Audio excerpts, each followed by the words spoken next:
Hai, Assalamualaikum warahmatullahi wabarakatuh. Okey, jadi kita jumpa lagi untuk minggu ini. Kita sambung lagi kelas pendidikan kesihatan kita.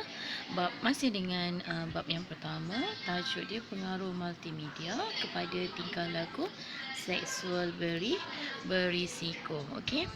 Okey, jadi standard pembelajaran pada hari ini, kita akan memahami pengaruh negatif multimedia kepada tingkah laku seksual berisiko, mengaplikasi kemahiran menangani pengaruh negatif multimedia terhadap tingkah laku seksual berisiko, menganalisis pengaruh negatif multimedia kepada tingkah laku seksual berisiko, dan menjana idea cara menangani tingkah laku seksual berisiko dan kepentingan penahanan diri daripada seks. Okey.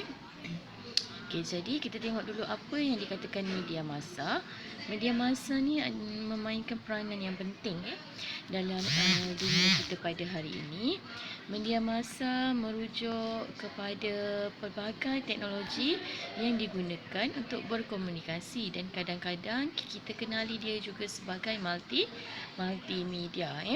Contohnya seperti handphone, telefon, surat khabar, radio, TV, itu semua adalah media massa di mana kita boleh mendapat maklumat dan kita boleh berkomunikasi dengan orang lain. Okey. Okey, pengaruh negatif multimedia dan juga media massa ni tadi, dia memberi kesan yang negatif kepada tingkah laku seksual, di mana dia mempengaruhi minda dan juga ahlak remaja, terutama yang menampilkan perlakuan seks bebas. Kalau kita tengok dekat TV tu kan ada cerita-cerita yang memaparkan tentang seks bebas. Okey, jadi secara tak langsung dia mempengaruhi tingkah laku remaja. Okey. Informasi seksual daripada media cetak dan media elektronik membawa pengaruh yang negatif kepada tingkah laku seksual. Okey. Jadi informasi-informasi seksual daripada multimedia ni juga mempengaruhi kesan negatif. Okey, bahan-bahan pornografi daripada majalah, VCD, DVD dan telefon pintar pun boleh mempengaruhi pemikiran dan tingkah laku remaja. Jadi maklumat di hujung jari tu dia mempengaruhi tingkah laku remaja. Walau bagaimanapun saya akui ada juga kesan positif, tapi lebih banyak kepada kesan negatif. Okey. Okey, seorang perempuan yang hamil tanpa berkahwin, maksudnya dia hamil luar nikah, dia telah melakukan perkara yang menyimpang daripada norma kehidupan dan juga agama. Okey. Perkara tu adalah haram kan di sisi agama Islam. Jadi dia telah melakukan dosa, betul? Melakukan dosa dan benda tu tak sepatutnya dia lakukan dalam kehidupan dia. Okey, jadi perubahan fizikal yang berlaku semasa mengandung menyebabkan dia rasa malu. Okey. Dia rasa malu, dia menghadapi tekanan daripada keluarga dan rakan serta masyarakat. Jadi perkara ini dia akan mengganggu pemikiran dan juga emosi dia. Keadaan ini mungkin menyebabkan dia bertindak di luar jangkaan sehingga memudaratkan dirinya sendiri, seperti menggugurkan kandungan, lari daripada rumah, membunuh diri. Jadi sebahagian kes besar pembuangan bayi yang kita dengar di media sosial, di surat khabar, di TV itu semuanya berpunca daripada kehamilan sebelum nikah. Okey. Okey, seks sebelum nikah juga memberi kesan buruk kepada lelaki. Okey, yang tadi hamil luar nikah itu kesan kepada perempuan, tapi dia juga memberi kesan buruk kepada lelaki, di mana lelaki yang terlibat dengan seks sebelum nikah ni mungkin akan menjadi tidak terkawal. Lalu dia akan mengamalkan seks bebas. Lelaki yang mengamalkan seks bebas ni dia akan terdedah kepada jangkitan AIDS ataupun sifilis. Sifilis tu apa? Jangkitan kuman di kemaluan ataupun di alat sulit. Okey, jadi tingkah laku ni akan merugikan diri dia sendiri. Secara khususnya dan amnya kepada negara, di mana negara akan kehilangan aset yang berharga. Sepatutnya remaja tu menjadi aset kepada negara. Okey, risiko seks sebelum nikah. Tadi saya dah kata akan berlakunya seks secara rambang, pengguguran kandungan secara berleluasa, anak tidak sah taraf, kita tak tahu nak letak anak ni apa kategori dia. Dan yang paling penting, dia bercanggah dengan agama dan juga norma masyarakat. Dan seterusnya dia memberi kesan kepada remaja, di mana pelajaran remaja tu akan merosot. Okey. Jadi risiko seks sebelum menikah ni kemerosotan pelajaran, di mana pelajar tu dia akan hilang tumpuan pada pelajaran dan gagal dalam peperiksaan. Okey. Hamil sebelum nikah, hamil luar nikah. Jadi individu remaja tersebut mungkin belum bersedia untuk memikul tanggungjawab sebagai seorang ibu ataupun bapa. Okey, risiko seterusnya mencemarkan maruah keluarga. Keluarga tu mesti masyarakat Melayu perkara biasa bila anak mengandung luar nikah mesti dipandang serong oleh masyarakat. Okey, selain daripada itu mencemarkan maruah diri. Okey, tentulah remaja tu akan dicemuh dan disingkir oleh masyarakat. Okey. Berlakunya seks rambang, dah sekali mencuba nak berkali-kali. Jadi berlakunya seks yang kerap, bertukar-tukar pasangan.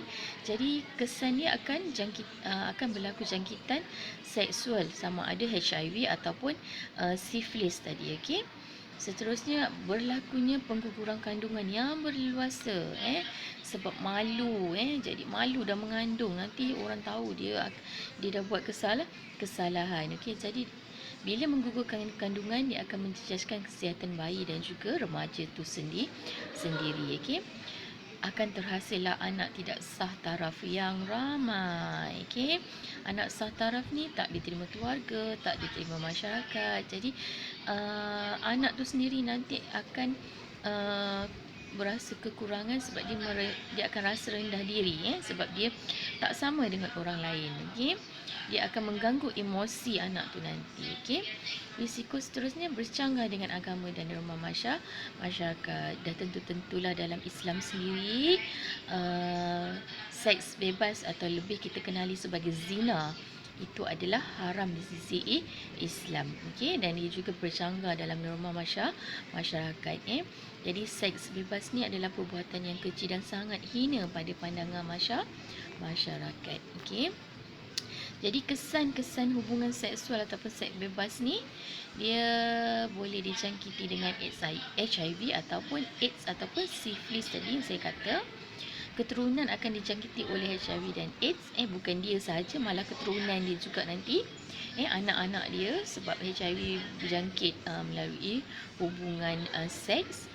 Dan juga masyarakat akan memandang hina kepada diri dia, bukan setakat diri dia tapi juga kepada keluarga. Okey, jadi faktor-faktor yang menyebabkan tingkah laku seksual ni berleluasa. Faktor yang pertama sudah tentu adalah pengaruh rakan sebaya, pengaruh rakan sekeliling. Faktor yang kedua, masalah kesihatan mental, dia mengalami kemurungan. Kenapa dia murung? Mungkin ada lagi pelbagai sebab kenapa dia murung. Jadi dia rasa dia nak mencari keseronokan. So cara dia adalah melakukan seksual bebas. Faktor yang ketiga, dia kecelaruan personality. Bila remaja, perubahan fizikal, perubahan emosi, suka kepada gender yang berlainan. Jadi dia bercelaru personality dia. So secara tidak sengaja dia terjebak dengan seksual bebas. Okey. Jadi macam mana kita nak mengelak tingkah laku seksual berisiko ni? Okey, yang pertama, janganlah duduk berdua-duaan sesama yang bukan muhrim, terutama di tempat yang sunyi. Orang Melayu pun selalu kata, dalam Islam pun ada kata, bila berdua lelaki dan perempuan yang bukan muhrim, akan ada pihak yang ketiga, iaitu syaitan. Okey, jadi berhati-hatilah, jaga tingkah laku, jaga maruah. Okey, beritahu ibu bapa jika ada lelaki mengajak perempuan atau lelaki ke tempat sunyi. Beritahu orang lain. Kenapa? Untuk keselamatan diri kita sendiri. Seterusnya, jauhi orang yang cenderung melakukan tingkah laku seksual berisiko kerana anda mungkin akan terpengaruh ataupun menjadi mangsa. Jauhi orang yang melakukan tingkah laku seksual berisiko. Okey. Okey, jadi itu saja. So ini saja tingkah laku seksual berisiko. Jadi sebagai remaja yang mempunyai pelajaran akal dan fikiran, okey, kita mesti tahu membezakan mana yang baik dan mana yang buruk. Sebagaimana Rasulullah sallallahu alaihi wasallam pernah bersabda bahawa di dalam tubuh kamu ada segumpal darah. Jika dia baik, maka baiklah seluruh tubuh manusia itu. Jika dia buruk, maka manusia itu pun menjadi buruk pula. Maka ketahuilah segumpal darah tu adalah hati kita. Jadi itu sahaja untuk hari ini, pembelajaran pada hari ini. Okey, cikgu ada bagi latihan. Cikgu nak awak jawab latihan tu dalam buku latihan. Dah siap, snip gambar dan hantar pada cikgu. Okey. Sekian saja untuk hari ini. Cikgu sudahi dengan wabillahi taufiq wal hidayah. Wassalamualaikum warahmatullahi wabarakatuh.